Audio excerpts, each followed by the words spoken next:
So after a whole year of thinking, researching, and obsessing over the Seiko Speedtimer, I finally decided to pull the trigger and buy it. This watch has been one of the most hyped Seikos in recent years, without a doubt. But after wearing it for about a month, I started asking myself, did I really make the right call? Did I buy the Speedtimer simply because it reminds me of a certain watch, or do I genuinely like it for what it is? Stay tuned and find out if the Seiko SSC813 really lives up to the hype as one of the Seiko's best prospects, or if you might want to look around for a different option.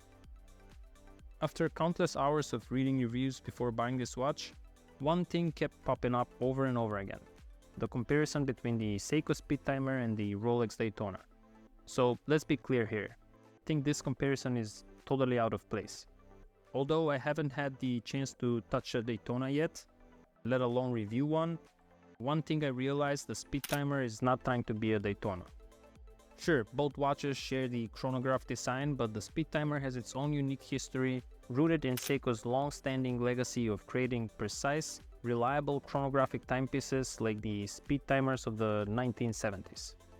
However, there's one aspect of the chronograph that bothers me, which I'll touch in a second.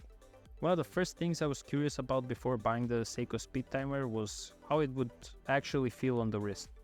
You see, all these numbers in the specs: 39mm case diameter, 13.3mm thickness, 45.5mm lug-to-lug, and while those sound hefty on paper, it's a different story once you put it on.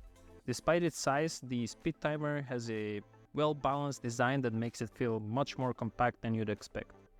The thickness doesn't feel bulky at all, thanks to the way Seiko has shaped the case. It hugs the wrist comfortably and sits securely without wobbling around, which is a huge plus, especially on my 7-inch wrist. And the 45.5mm lug-to-lug distance, it's just right, spanning the wrist without overextending, making it suitable for a range of wrist sizes. This is a chronograph that feels solid but not overwhelming, which is exactly what you want in a watch you'll wear day in and day out. When it comes to Seiko, it's almost trendy to complain about their bracelets. People love to bring up the rattly links or the outdated clasps. Most of the bracelets, like the one on the Speedtimer, are just fine. Actually, they're better than fine. The clasp is secure, functional, and includes a solid push-button release. No fiddly mechanics or shortcuts here. Honestly, Seiko really nailed it here, giving you a bracelet that feels high quality and doesn't distract from the overall experience of wearing the watch. I gotta be honest though, the so-called Panda dial is the thing that made this watch so desirable. It's not the most unique dial you can find, considering almost every known brand offers a similar chronograph in their collection. Even Timex has one.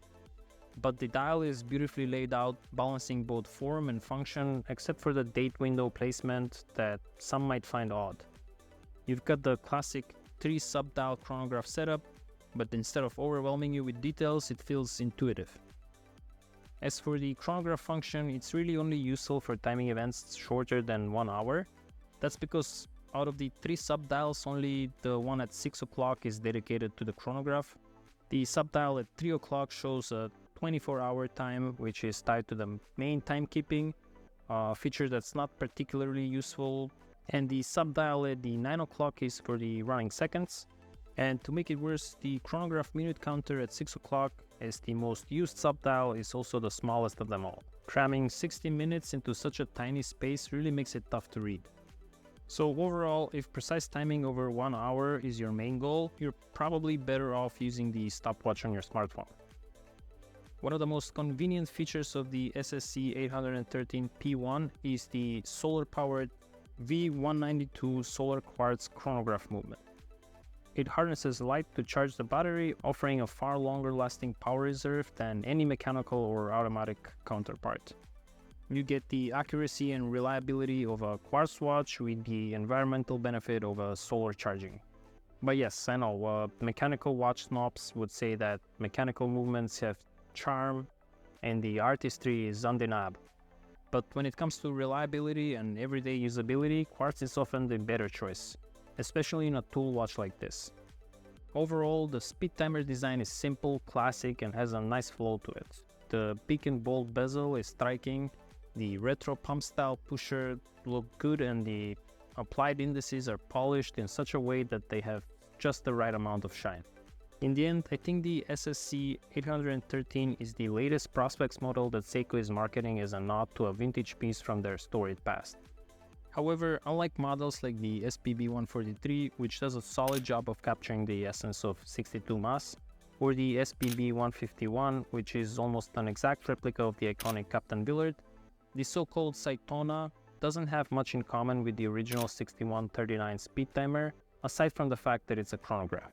Given these differences, it's difficult to view this watch as either a genuine homage to the Speedtimers of the 1970s or as a truly unique piece.